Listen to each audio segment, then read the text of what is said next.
Hello friends, welcome to my channel Tech Buzz with Pradeep. Hope you are doing great. My name is Pradeep and today we are going to discuss top 10 ML Ops interview questions. So without wasting time, we will jump on our first question. What is ML Ops and why it is important? So do you know guys only 10% of the ML models reaches till to the production? Looking at the lot of failure in putting the models into the production must be extremely demotivating, right? But that doesn't mean we discontinue putting models into the production. It means we should use a well-defined and accessible way to put them into the production, which is MLOps. So here you can see MLOps pipeline. If you guys are aware about the DevOps pipeline, then the two extra things you are able to see over here. This is our data and model. Inside into the MLOps pipeline into the production, data drifting and model drifting are very crucial things to manage. So here you can see on the top of DevOps, we have added model ops and data ops to manage the data drifting and model drifting into the pipeline, which is known as MLOps. So by definition, MLOps is a paradigm that aims to deploy and maintain machine learning models in production reliably and efficiently. I think, guys, this is clear to you. Then, coming to the next question, what are the different components in MLOps system design? So, MLOps pipeline can be created with five pipelines collectively.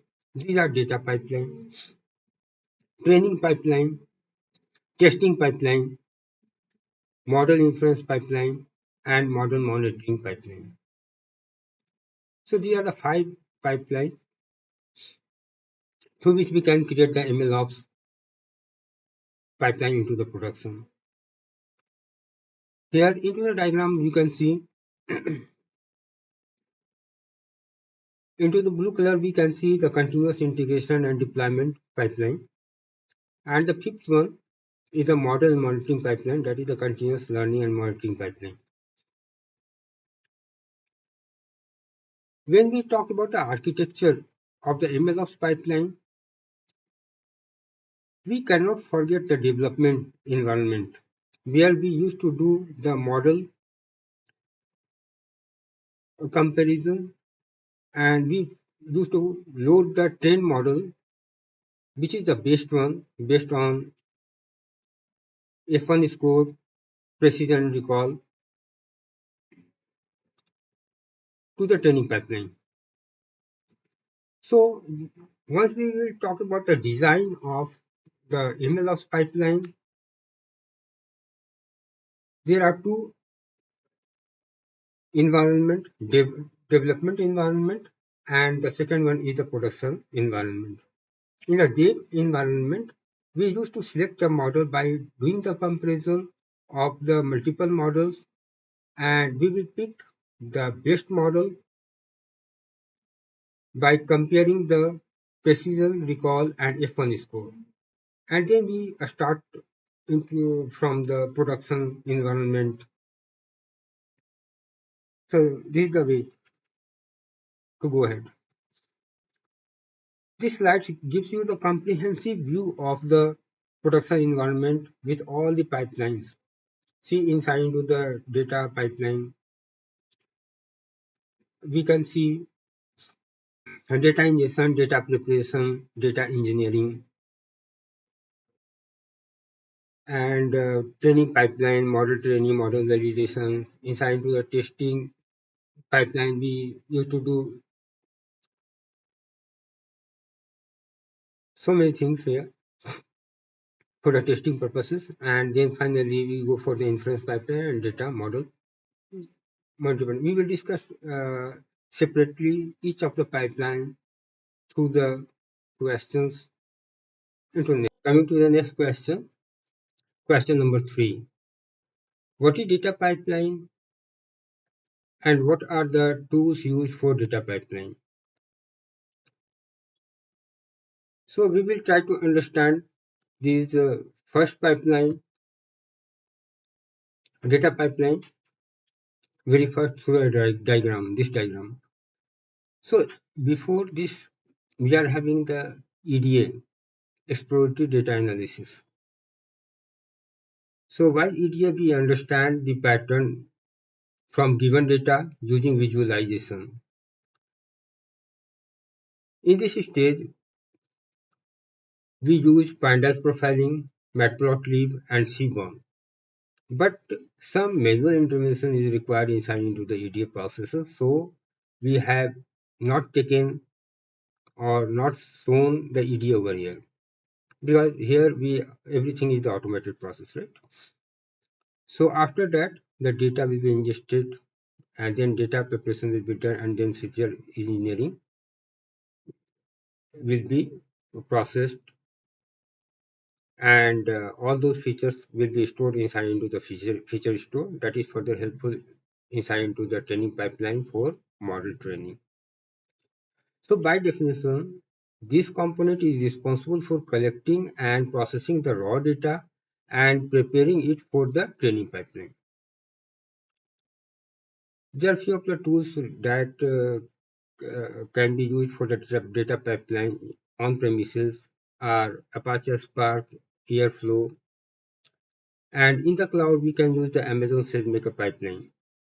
This is the managed services inside to the AWS.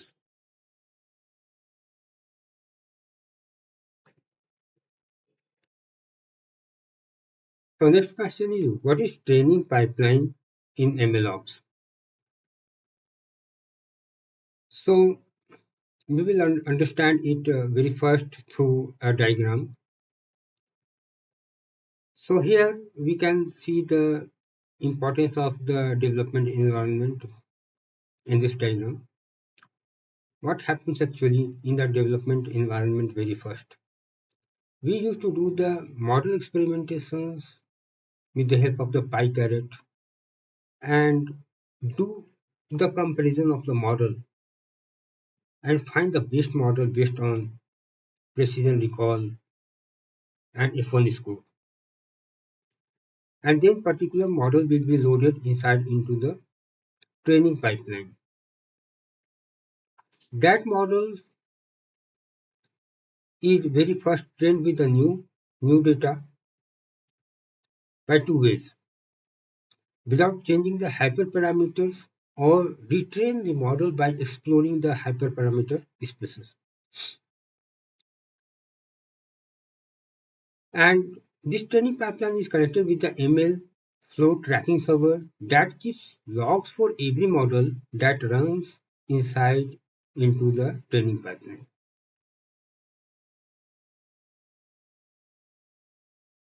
So this is the importance of the training pipeline and how it works.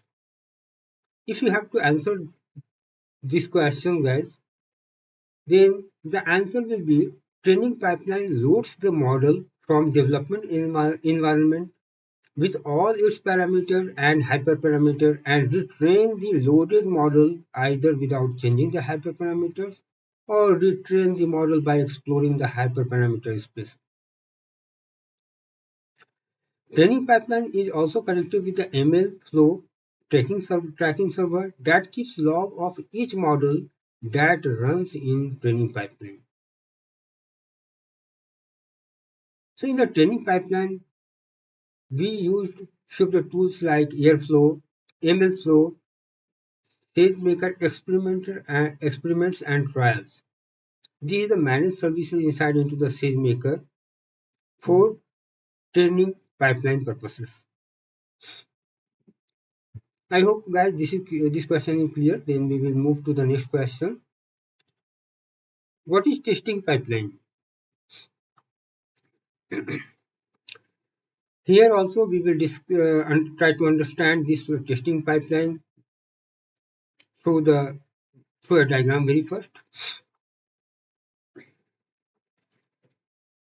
Once the model will be finalized into the training pipeline, then it will be registered inside into the ML flow model registry. So here we are having the multiple environment like validation, staging, and production. So when the model will be registered, that model is very first validated with the unseen data where model is not aware of. And after testing,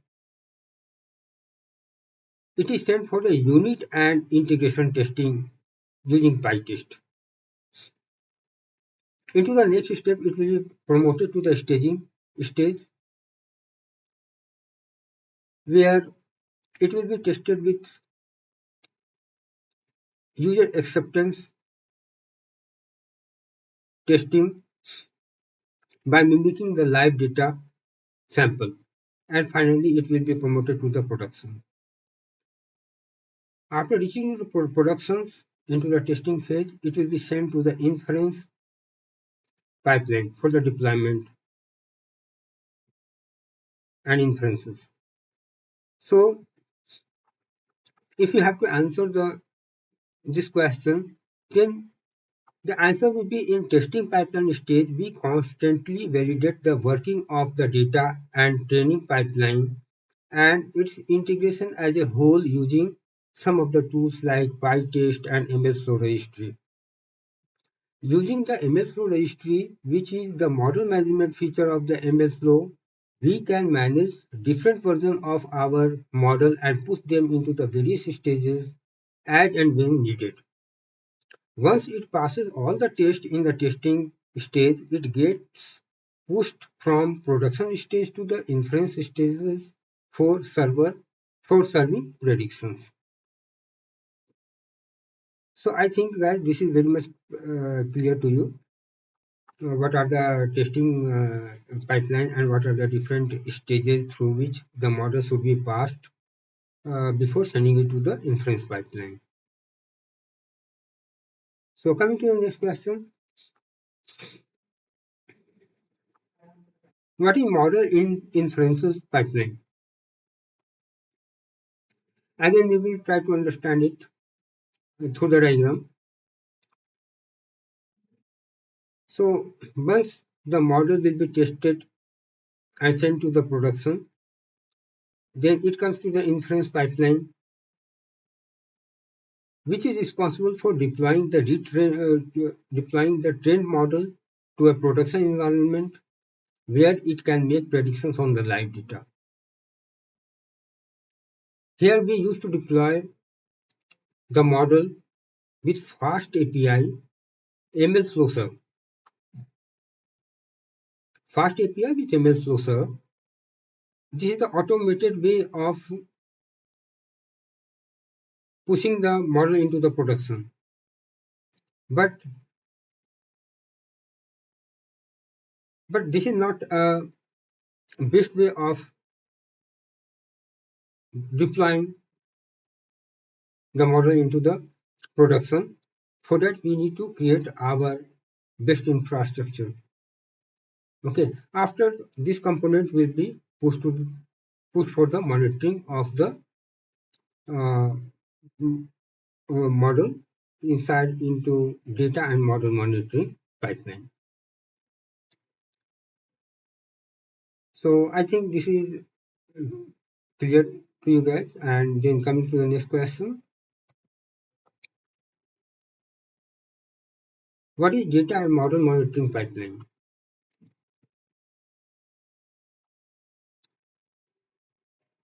So this monitoring pipeline is very much important inside into the MLOps pipeline. Here once the component will be pushed to the data and monitoring pipeline to monitor the model. Here we have to keep checking if any data drifting or the model drifting is happening inside into the system. So this component is basically responsible for monitoring and deploying model to ensure it continues performing well over time. And if any deviations is found between the old data and new data that is disturbing the data and model drifting, then definitely we have to manage those kind of the data and model drifting by some automated way. So then triggers comes into the action.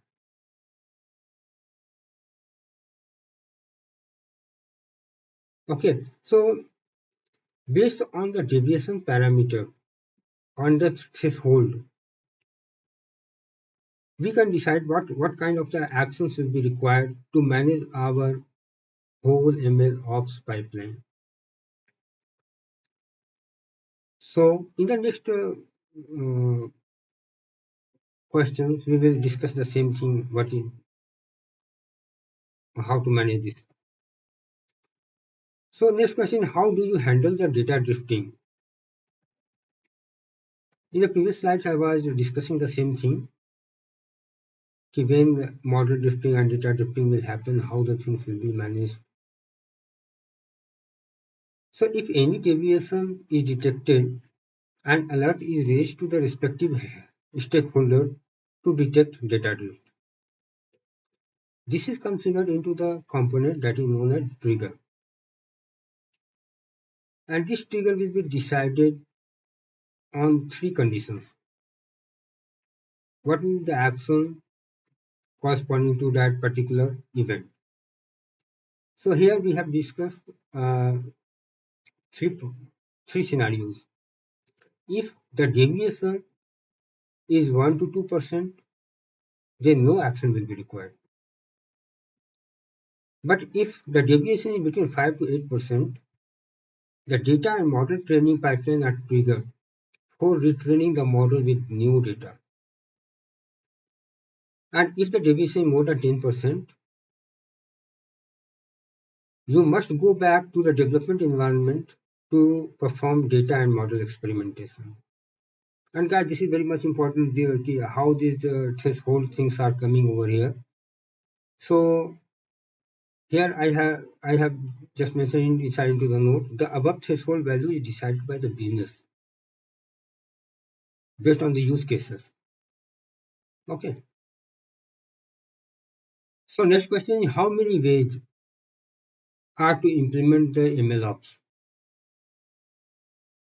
So guys, these are the very important questions, and this is commonly asked questions inside into the interview.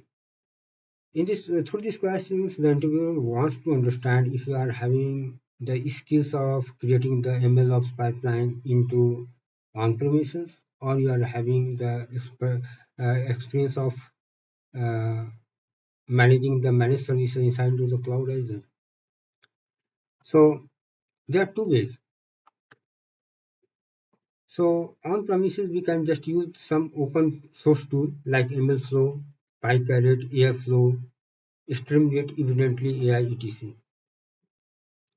Similarly, inside into the cloud, there are so many managed services. Inside into the Amazon SageMaker, inside into the AWS, Google Workspace AI, inside into the Google Cloud, and Azure Machine Learning inside into the Azure.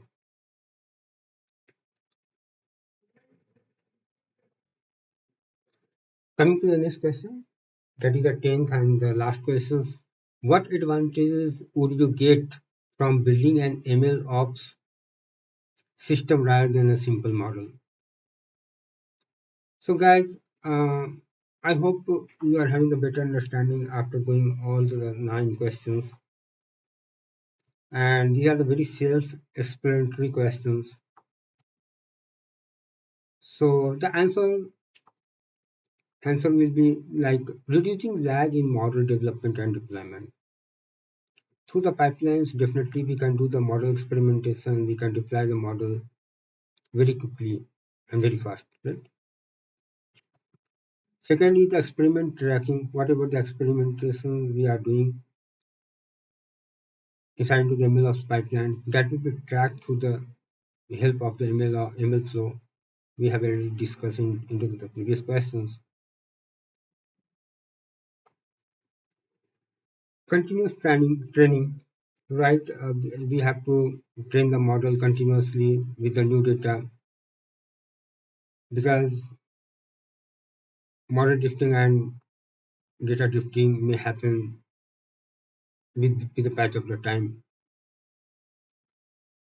Next one is the continuous monitoring. This is very much important to identify if any deviation in the data is there.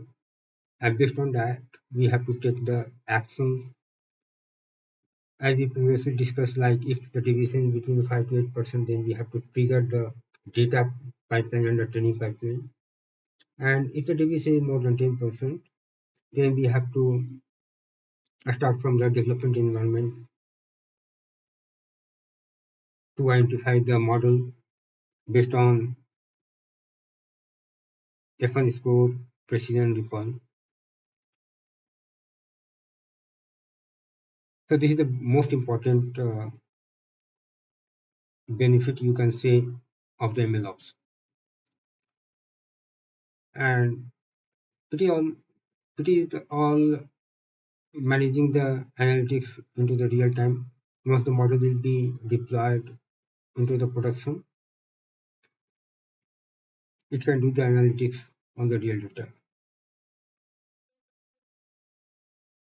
Guys, we have reached to the end of this session, and I hope you like my content inside into the MLOps. These are the very important area we need to have expertise once we are working into the MLAI. So thank you guys. We will meet into the next session soon.